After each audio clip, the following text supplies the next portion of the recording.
Hi friends, எல்லோரும் எப்படி இருக்கீங்க? நான் வெளியே போயிட்டு மத்தியானம் அம்மா வீட்டுக்கு வந்துட்டேன். நீ பார்த்தீங்கன்னா அம்மா அருமையாக கத்திரிக்காய் முழுசாக போட்டு செம்ம டேஸ்ட்டாக காரக்குழம்பு வச்சுருந்தாங்க. சூப்பராக இருக்கா அந்த கத்திரிக்காய் புளியில் ஊறி செம்ம டேஸ்ட்டு. நான் டேஸ்ட் பண்ணி பார்த்தேன், அவ்வளோ டேஸ்ட்டு காரக்குழம்பு. நைட்டு வீட்டுக்கு வந்து தோசை ஊற்றிட்டுருக்கேன். தொட்டுக்கிறதுக்கு பார்த்தீங்கன்னா மீன் குழம்பு இருக்குது. நான் அங்கேருந்து வரும்போது காரக்குழம்பும் எடுத்துகிட்டு வந்தேன். கத்திரிக்காய் காரக்குழம்பு நல்லா இருந்தது அப்படின்னு சொல்லிட்டு.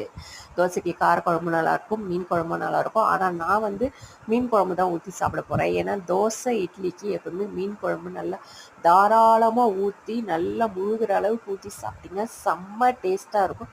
அதுவும் பழைய மீன் குழம்பு சொல்லவே முடியாத அளவுக்கு டேஸ்ட்டாக இருக்கும். நான் அதை தான் ஊற்றி சாப்பிட போகிறேன். சட்னி கூட இருக்குது, நான் பட் அதை சாப்பிடல. மீன் குழம்பு தான் சாப்பிட போகிறேன்.